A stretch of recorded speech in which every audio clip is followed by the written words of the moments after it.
Jadi siapa cawapres penentu kemenangan ya. Kita ngobrol-ngobrol ya pagi hari ini, ngobrol bermanfaat, bukan gibah ya, tapi ini ngobrol bermanfaat ya gitu kan, ini banyak kepentingan publik juga. Sudah ada 3 narasumber yang hadir bersama kami pagi hari ini. Yang pertama ada Mas Triandika, analis politik Universitas Bakri. Selamat pagi Mas Andika. Selamat pagi. Kemudian ada Bu Lely Ariane, pakar komunikasi politik. Pagi Mas Bu Lely. Yang terakhir bergabung bersama kami melalui sambungan online ada Hanta Yuda, ini Direktur Eksekutif Poltreking Indonesia. Selamat pagi Mas Hanta. Selamat pagi Bayu, Rati, Mbak Lely, dan Mas Andika. Ya, terima kasih. Ini waktu lebaran ketiganya sudah datang ke studio begitu ya. Kita curi waktunya ya. Nah, kita berbicara mengenai kemarin kan sudah ada deklarasi dari Ganjar Pranowo. Kemudian juga sebelumnya juga sudah ada Anies Baswedan. Ini kita penasaran siapa yang akhirnya menjadi capres yang penentu kemenangan. Kalau melihat 3 nama, Prabowo, Ganjar, dan juga Anies yang memang memiliki elektabilitas cukup tinggi, tapi kan tidak menyentuh angka psikologis begitu ya Bu ya. Jadi pasti cawapresnya ini juga menjadi penentu kemenangan. Dari nama-nama yang beredar banyak banget, Ridwan Kamil, Caimin, Sandiaga Uno, dan lain sebagainya. Siapa sih kira-kira kalau dari Bu Lely melihat nama-nama yang beredar selama ini cawapresnya? Iya. Kalau dilihat dari nama-nama beredar, ya nama-nama itu yang beredar. Artinya beredar pada posisi mana yang akan dilirik oleh partai politik pendukung dari calon presiden yang bersangkutan. Kalau hal ini kita bicara tentang Ganjar ya. Ganjar itu kan didukung tentu menguasai Jawa Tengah. Maka potensi yang harus dipertimbangkan untuk menjadi pendampingnya adalah di luar Jawa Tengah. Itu yang pertama. Tapi yang harus kita bicarakan itu dalam dukungan partai politik itu menjadi yang paling utama. Dukungan partai itu paling utama terhadap figur calon wakil presiden yang akan berdampingan dengan Ganjar. Yang kedua tuh basis massa, tentu yang 3 punya properti politik yang banyak gitu loh. Punya duit lah gitu lah ceritanya ya. Nah, tapi kalau kita dipertimbangkan apa yang dinyatakan oleh Pak Jokowi dari 7 nama itu misalnya ya, 7 nama itu yang dianggap potensial. Kemarin ada beberapa pengamat mengatakan bahwa secara psikologi politik gitu, urutan nomor 1 itu menjadi pertimbangan paling besar. Bisa jadi, bisa juga tidak. Misalnya karena apa? Ada pertimbangan lain misalnya tentang Jawa dan luar Jawa. Kalangan NU, akademisi atau provinsi tertentu yang dominan, yang bisa memberi nilai lebih pada figur calon presiden yang bersangkutan. Maka kalau diurutkan bisa jadi urutannya sesuai nama, tapi bisa juga tidak loh Mbak Rati. Karena yang pertama kita lihat, kalau dia tidak didukung partai politik pengusung, meskipun punya duit banyak, punya chemistry dengan Ganjar, belum tentu juga bisa direkrut. Nah sekarang ini yang beredar nama-nama yang paling besar itu Sandiaga Uno misalnya. Erick Thohir juga, karena dia kalau lihat basis massa NU dia punya basis massa, properti juga punya. Demikian juga Sandiaga Uno. Jadi 2 nama ini memang dianggap paling potensial. Tapi apakah kemudian akan terjadi, kan politik itu bukan harga mati, tapi harga diskon, gitu ya. Karena harga diskon ada kemungkinan ada lobby terhadap Pak Prabowo. Jadi Pak Prabowo yang sudah membuktikan dirinya sebagai orang yang bisa menerima sebuah keadaan lalu masuk ke kabinetnya Pak Jokowi, itu punya potensi besar juga untuk dilirik menjadi pendampingnya cawapresnya Ganjar. Nah tinggal bagaimana kepentingan politik itu dibangun. Saya berkali-kali mengatakan politik itu adalah pertemuan dan pertentangan 2 kepentingan. Hasil akhirnya kompromi. Kompromi dari apa yang dipertentangkan dan dipertemukan dalam kepentingan. Kalau kepentingan antara Ganjar sama Prabowo bisa ketemu lewat Bu Mega, Prabowo kan agak berat nih ngelawan Bu Mega, bukan ngelawan Ganjarnya loh. Jadi basis partai politik pendukung kan, itu yang terjadi. Kalau misalnya itu kemarin kan Pak Prabowo udah menyampaikan jelas gitu kan, capres saya tidak dicalonkan sebagai cawapres. Artinya kita anggap, asumsikanlah saat ini ada 3 capres gitu ya, ada 7 nama cawapres. Nah dari ini kan 7 bawah gitu, atas 3. Ini tuh alur-alurnya bagaimana gitu, yang meskipun dengan boleh tadi menyampaikan kategori-kategori, mungkin itu juga akan diamini oleh Pak Prabowo dan juga Pak Anies gitu. Iya, kemungkinannya itu. Iya, bisa jadi. Karena kan kalau rakyat menginginkan bila perlu 4 nih calon. Supaya kita lebih banyak punya pilihan. Kalau nanti harus masuk putaran kedua dan seterusnya itu urusan politik belakangan kan. Yang diinginkan rakyat tuh ada figur-figur yang bisa dipilih dan dilirik gitu. Kalau kemungkinan Pak Prabowo, saya bilang tadi harga mati, bukan harga diskon, berarti tetap capres. Maka dia tentu akan berdampingan. Apakah sudah ada deklarasi dengan Caimin? Sampai detik ini kan kita belum mendengar ada deklarasi itu. Kalau misalnya udah ada kepastian deklarasi, kita bisa memastikan Prabowo bisa berdampingan dengan Caimin. Demikian juga Anies. Anies juga belum ada nih kedengarannya dengan Hopipa. Bisa jadi karena untuk menarik bahasa NU misalnya. Tapi belum tentu juga kan, karena Hopipa juga dilirik untuk Ganjar gitu. Jadi ini hitung-hitungan yang semuanya masih belum pasti. Tapi Mas Andika katanya tengah melakukan survei politik, baru luncur bulan Mei. Berarti kita masih harus sabar nih, mana yang diinginkan rakyat gitu kan. Mau minta bocorannya sekarang tapi belum dikasih tadi sama Mas Andika. Masih rahasia tapi banget gitu. paling menarik belakangan ini kan tadi udah disebutkan Caimin, kemudian Kofifa. Nah, yang baru-baru ini keluar dari Partai Gerindra, Sandiaga. nama Sandiaga Uno ini kan elektabilitas sebagai cawapres juga Tinggi. cukup tinggi begitu, Mas. Apakah nanti sudah ada hitung-hitungannya, oh mungkin merapat ke sini, nanti akhirnya bergabung dengan yang ini, akhirnya mungkin cawapres yang ini gitu, kalau dari Mas Andika? Jadi salah satu skenario yang akan muncul paling besar adalah Ganjar Sandi memang. Tapi sebelum ke situ, saya mencatat ada 5 kriteria, Mas Bayu, Mbak Ratih, sosok cawapres yang ideal bagi partai politik atau bagi para capres yang ada sekarang. Yang pertama tadi seperti sudah disinggung, dia harus punya nilai tambah elektabilitas. Yang kedua harus punya dukungan partai politik. Yang ketiga harus punya dukungan finansial. Yang keempat, ya ini juga menurut saya paling penting juga, dia bisa diterima oleh para pemangku keputusan. Dan yang kelima, dia berpotensi tidak menjadi kompetitor di term berikutnya. Sebab kita tahu Pak Ganjar, Pak Prabowo, Pak Anies, ini kan mereka-mereka yang baru satu term. Otomatis ada harapan lanjut ke kedua berikutnya, ya. Dan mereka pasti akan memilih calon-calon yang tidak akan menjadi kompetitor ke depannya, gitu ya. Tapi kan ini sebenarnya bisa diselesaikan dengan agreement nanti ya. Nah, kalau dilihat dari 5 kriteria tersebut, ya ada 2 calon menurut saya atau 3 calon menurut saya punya potensi yang sangat besar sebagai cawapres cantik lah ibaratnya. Siapa aja Pertama sih, Mas, itu Pak Sandiaga Uno, ya. Meskipun kemarin belum punya parpolnya Gerindra, tapi terkunci oleh keputusan politik Gerindra. Tapi Pak Sandi ini melakukan manuver untuk meng-unlock dirinya supaya tetap relevan dengan 2024. Maka itu beliau pindah ke P3, kemarin udah pakai baju hijau tuh. Setiap safari ke Pak Prabowo. Paling banyak safari, itu ya. ini bajunya hijau semua nih, Pak Sandi ini. Jadi kode saya akan menjadi partai P3. Entah mungkin ketua umum ya. Saya pikir itu juga sangat mungkin. Nah, kalau ini jadi Pak Sandi ke P3, maka koalisi PDIP P3 sangat mungkin terjadi. Mega Hashim pernah punya pengalaman demikian, ya. Kemudian juga Pak Jokowi juga di tahun 2019 juga P3 ke PDIP. Jadi secara chemistry PDIP dan P3 ini sudah klop, dan bahkan kalau kita lihat pernyataan Pak Roham Hormuzi, ya ini koalisi Indonesia Bersatu sudah menunjukkan ciri-ciri bubarnya nih, ya. PAN kemana, Golkar kemana, ya P3 pasti ke PDIP. Jadi tapi Sandi juga punya potensi untuk menjadi kompetitor ya. Coba kita lihat gerak politiknya. Dan itu bisa diselesaikan dengan agreement batu tulis jilid 4 mungkin. Nah, soal kompetitor ya, nanti kita bicara juga dengan Mas Hanta ya. Tapi kami harus jeda terlebih dahulu. Apa kabar Indonesia Pagi akan kembali sesaat lagi.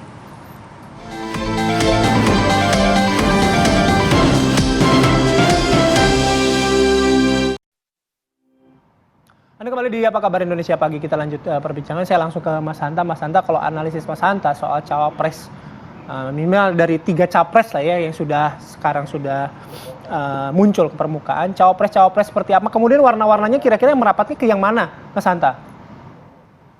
Ya, Bayu, cawapres yang disebutkan oleh Pak Jokowi itu hampir sama dengan yang masuk di radar survei sebenarnya secara dinamika politik yang berkembang. Saya menyebutnya 6 sebenarnya, bukan 7.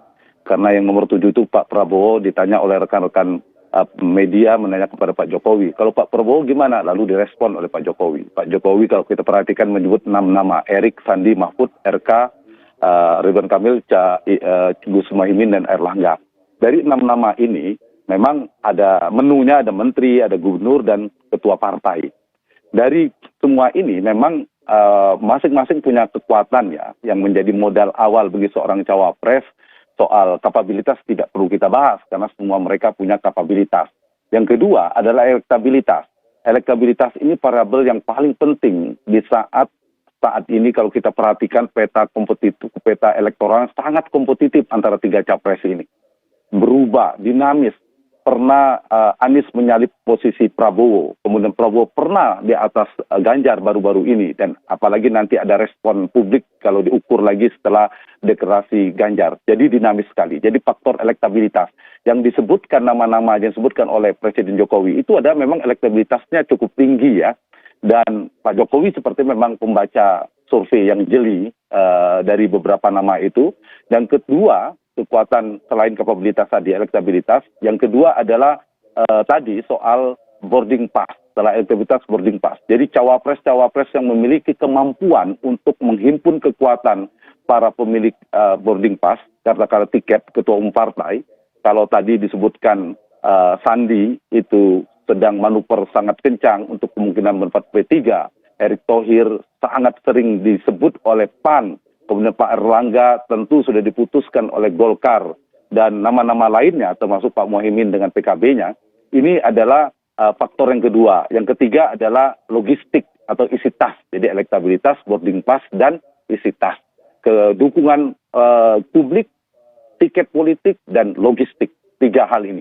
Nah, kalau kita perhatikan, Bayu, sebelum kita masangkan kepada siapa, memang semuanya punya kelebihan. Dari 2 nama yang disebutkan oleh Pak Jokowi, yang pertama Erick dan Sandi, menurut saya kekuatan 2 orang ini akan bertarung cukup kuat. Kedekatan dengan Pak Jokowi sama-sama dekat, kekuatan logistiknya di tengah capres membutuhkan kekuatan topangan logistik, apalagi kita bicara Anies Baswedan atau Ganjar Pranowo dalam hal ini, membutuhkan topangan itu. Nah, jadi 2 nama ini mungkin akan dinamis ya. Kalau kita memperhatikan posisi kedekatan ceruk pemilihnya antara Erick Thohir dan lebih ke Ganjar, kemudian kita tahu Prabowo pernah berpasangan dengan Sandi, itu kalau mereka memilih seorang capres memilihkan cawapres ada 2. Apakah mencari basis di mana dia sama-sama kuat, kemudian memaksimalkan basisnya, maka pilihannya Ganjar ke Erick atau Prabowo memperkuat ke Sandi. Tapi bisa jadi nanti cawapres yang tertukar karena ingin memperkuat posisinya, ingin Prabowo ingin dikesankan didukung oleh Pak Jokowi juga, orang dekatnya, bisa jadi Prabowo Erick yang berkembang menguat, kemudian bisa jadi tadi itu adalah Erick Ganjar dengan Sandi. Itu bisa jadi dinamikanya akan kencang. Tentu ada nama-nama Ridwan Kamil dan seterusnya. Top 3 itu kan Sandi, Erick, Ridwan Kamil. Tapi Mas Sandi harus hati-hati, kita membacanya dengan figur yang lain baru. Beliau adalah mantan cawapres. Kalau mantan cawapres, mantan gubernur, wakil gubernur DKI yang pernah running cawapres, kemudian elektabilitasnya flat hampir sama dengan Ridwan Kamil, hampir sama dengan Erick Thohir, itu juga menjadi tantangan bagi Ganjar kalau mengambil Sandi. Artinya, kalau perolehan seorang mantan cawapres yang sudah bertarung popularitas tinggi, tapi elektabilitasnya tidak begitu tinggi, juga itu harus hati-hati. Artinya, poinnya, variabel cawapres ini sangat menentukan kemenangan. Siapa akan memasangkan siapa ini, Bayu, menurut saya ada 3 aktor, kelompok aktor yang sangat menentukan. 1 adalah para capres itu sendiri. Dari yang nomor 1 sampai 3 yang paling menentukan. Siapa mereka? Para pemilik elektabilitas. Tadi kita sebut Ganjar, Prabowo, dan Anies. Yang kedua adalah 9 ketua umum, veto player partai politik, pemilik boarding pass. Dari 9 orang ini tentu juga mengotak-atik siapa cawapres nantinya. Dan yang ketiga adalah saya mengistilahkannya 3 kingmaker utama, yaitu patron politik senior. Kalau yang pertama pemilik elektabilitas, yang kedua pemilik boarding pass, yang ini pemilik otoritas melampaui yang tadi. Siapa mereka 3 orang itu hari ini? 1 Megawati Soekarno Putri, bukan sekedar ketua umum, tapi dia ada ketua umum partai politik besar yang bisa mengusung langsung tanpa berkoalisi. Yang kedua ada Presiden Joko Widodo dengan jejaring kekuasaan dan pengaruh politiknya dengan kekuasaan yang cukup tinggi saat ini. Yang 3 adalah Surya Paloh yang menjadi kingmaker utama dari Prabowo Anies Baswedan. Jadi pergerakan 3 orang ini akan pendulumnya itu akan melihat pola pergeserannya. Misalnya, apakah betul sepenuhnya nanti Pak Jokowi dan Megawati akan bersama mengusung Ganjar? Lalu bagaimana posisi Prabowo? Bagaimana dengan Pak Surya Paloh? Apakah terus bersama Anies atau ada kemungkinan membangun koalisi baru, kongsi dengan salah satu kingmaker kuat tadi? Nah, karena itu petanya, Bayu, menurut saya, kalau dilihat dari sisi Pak Jokowinya, Pak Jokowi akan memiliki opsi aman buat Pak Jokowi untuk keberlanjutan, untuk kenyamanan, untuk kegembiraan politik. Di masa depan Pak Jokowi prioritasnya 1, kalau saya catat, 2 calon saja. 2 calon. Itu tentu all the president men. Orang yang Jokowi semua. Yang kalau bisa tidak ada orang ketiga. calon ketiga. Siapa mereka? Kalau sekarang realitasnya Ganjar dan Prabowo. Kalau itu yang maju, Pak Jokowi tenang siapapun yang akan menang. Yang kedua, kalau opsi ini sulit, ternyata muncullah calon ketiga. Hari ini ada Anies Baswedan, maka opsi yang paling ditempuh oleh Pak Jokowi dari kepentingan politiknya adalah menggabungkan dua kekuatan yang diistilahkan dengan sekarang koalisi besar, yaitu Ganjar dan Prabowo. Diupayakan untuk digabung menjadi kekuatan besar untuk melawan istilahnya membangun narasi perubahan. Siapa cawapresnya, itu menjadi tantangan. Tapi kalau gagal juga yang kedua, ya terpaksa nanti yang ketiga akan ada tiga kutub politik, tiga poros politik, dan bipolar yang diinginkan itu bisa jadi tripolar nantinya. Yang sekarang dinamikanya tiga capres kuat kalau berdasarkan elektabilitas, yaitu Ganjar, Prabowo, dan Anies Baswedan. Dan dinamika ini menurut saya akan sangat menentukan. Dan satu lagi, kita perhatikan mereka ini tiga-tiganya sangat dinamis. Marginnya tidak terlalu jauh. Dan jangan lupa dengan DKI. Dulu Pak Ahok paling tinggi, kemudian AHY pernah tinggi. Belakangan 3 bulan menjelang pemungutan suara, justru Anies yang nomor 3 menjadi nomor 1. Tangkap, Mas Hanta. Tadi sudah dijelaskan cukup panjang mengenai siapa cawapres yang nantinya akan menentukan kemenangan. Nanti kita juga akan mendengarkan tanggapan dari Bu Lely dan juga Mas Andika seperti apa. Tapi kita tahan dulu sejenak ya. Kita akan kembali usai satu ini.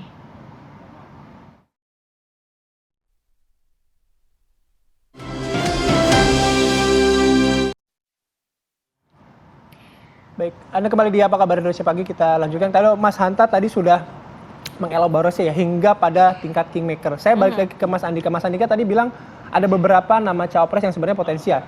Baru disebutkan Sandiaga Uno. Sandiaga Uno kita sudah bicara gitu. Yeah. Ada lagi nggak siapa dan kira-kira arahnya ke tadi ada 5 begitu ya?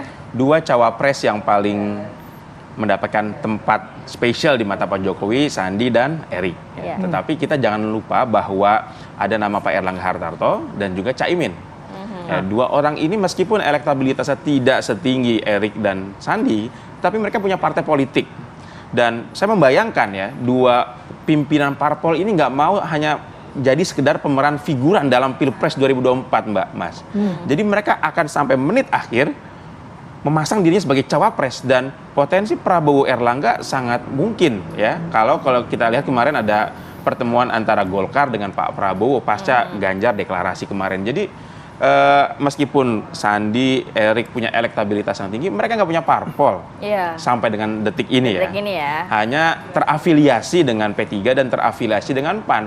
Tapi Pak Erlangga dan juga Pak Caimin ini punya parpol, punya kekuatan yang sangat signifikan. Dan mereka saya yakin tidak hanya mau sekedar jadi pemeran figuran dalam Pilpres 2024, apalagi hanya sekedar jadi pemanis ya. Lebih bagus mungkin kalau mereka berpikir punya wibawa partai, saya maju tapi kalah daripada nggak maju tapi nggak dapat apa-apa juga. Gitu.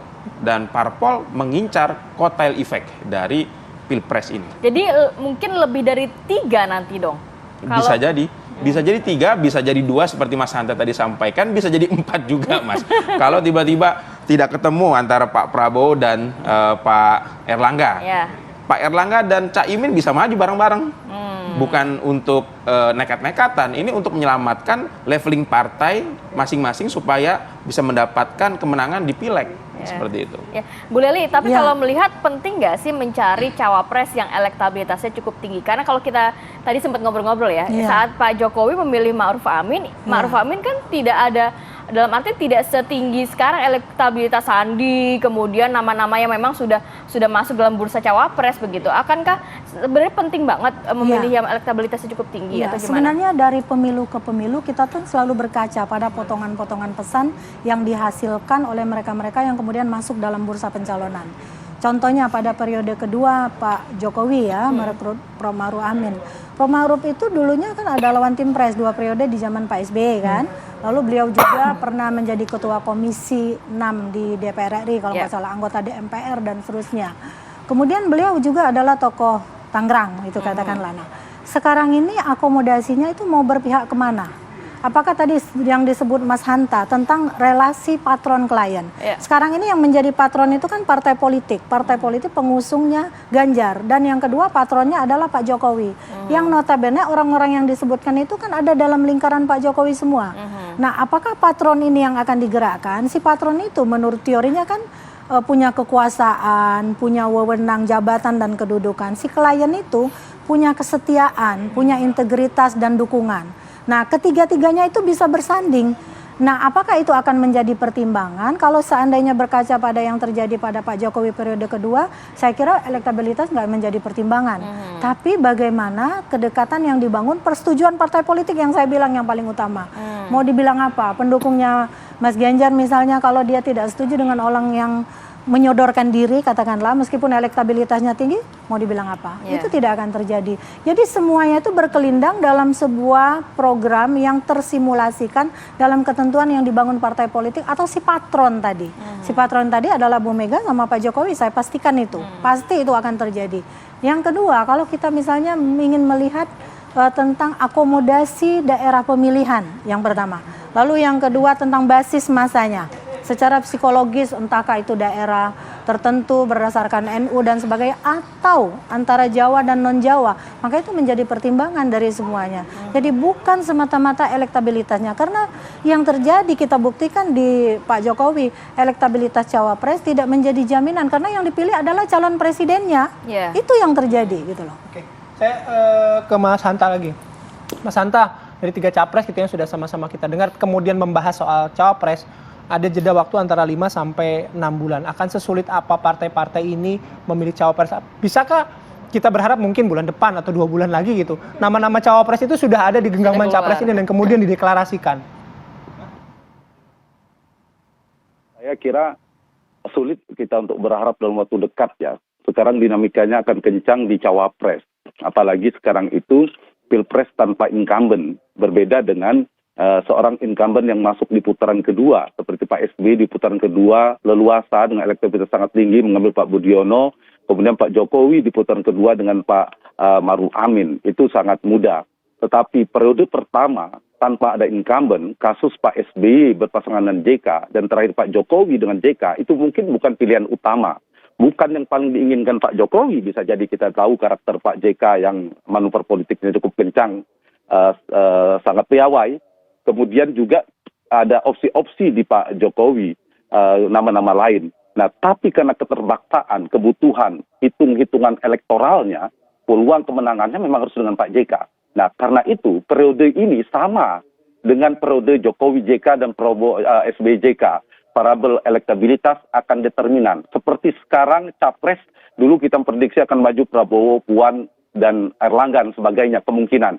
Tapi ternyata dengan munculnya nama Anies, Prabowo, akhirnya PD Perjuangan mendukung Ganjar juga. Karena apa? Karena pusaran utamanya peluang kemenangan. Semua partai berkalkulasi soal elektabilitas. Nah, untuk cawapres, variabelnya lebih banyak memang. Tidak hanya elektabilitas, saya setuju. Tapi variabel elektabilitas menjadi penting. Kenapa? Karena tidak ada incumbent, satu. Yang kedua, jaraknya tipis. Meskipun Anies nomor 3, bisa jadi Anies akan melejit juga. Dinamika seperti di Jakarta, seperti saya katakan tadi. Anies pernah nomor 3. Tapi 3 bulan menjelang pemungutan suara, Anies bisa nomor 1 pada saat itu. Orang di luar prediksi banyak analis pada saat itu. Nah, jadi saya kira faktor-faktor yang semacam ini akan menjadi banyak pertimbangan bagi partai politik, bagi para kingmaker utama untuk melihat peta pertarungan di posisi cawapres, saya kira.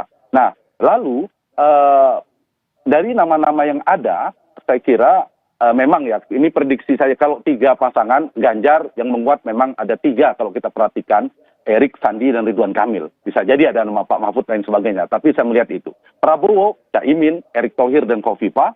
Anies, kalau kita perhatikan, AHY, Khofifah, dan belakangan ada Khairul Tanjung, kalau kita bagi 3-3. Nah, kalau kemudian antara Ganjar, Prabowo, dan Anies berhasil ada yang gabung jadi cawapres, menurunkan posisinya untuk menjadi cawapres karena perkembangan dinamika seperti tadi Mbak Leli maupun Mas Andika tadi sempat bilang, betul dinamikanya kalau kemudian tiba-tiba turun, termasuk Ganjar, termasuk Prabowo menjelang Oktober, itu bisa terkoreksi semuanya. Semua partai itu berkalkulasi, realistis, soal kemenangan, siapa yang akan maju, siapa akan menjadi kompetitor. Nah, kalau ternyata antara 3 poros itu ada yang bergabung akhirnya, hanya 2, tapi tidak untuk kemungkinan. Tadi Mas Andika sebutkan soal 2 ketua umum yang punya boarding pass, yaitu Erlangga dan Caimin. Bisa jadi mereka membuat poros baru misalnya, untuk partai soal menang atau kalah di Pilpres urusan nomor 2, nomor 1-nya soal Pileg misalnya. Bisa juga mereka bergabung menjadi poros ketiga setelah menjadi bipolar. Jadi peta politiknya dinamis. Pusaran utamanya kalau kita perhatikan memang sekarang ini semua mengikuti iramanya, itu irama elektabilitas elektoral saat ini. Kita belajar di capresnya sekarang ini. Para pemilik kapital bahkan mungkin, para pemilik boarding pass, para kingmaker, nama-nama yang disebutkan oleh Pak Jokowi, nama-nama yang disebutkan para ketum partai, itu kan berujung pada 3 orang ini. 3 orang ini memang paling tinggi elektabilitasnya. Dan jangan lupa, 3 elektabilitasnya mereka tipis. Kalau tiba-tiba Ganjar di atas 50%, 60%, nah itu betul. Ganjar akan cari cawapres Mbak Puan atau siapapun lebih bebas. Begitu. Yang pasti sih kita masih menanti siapa yang nantinya akan benar-benar dideklarasikan menjadi cawapres, baik dari Ganjar ataupun Anies Baswedan, atau mungkin nanti ada satu lagi ya. Prabowo juga Prabowo ya. mungkin ya. Masih ada Oktober, jadi kesimpulannya diskusi kita pagi hari ini kita tunggu ya. Terima kasih banyak Terima Bu kasih Leni. Mas Anta, Mas Andika, Terima kasih makasih. banyak Bu Mas Leni, terima Andika, kasih. buat Mas Anta juga. Baik. Selamat Lebaran, sehat-sehat selalu.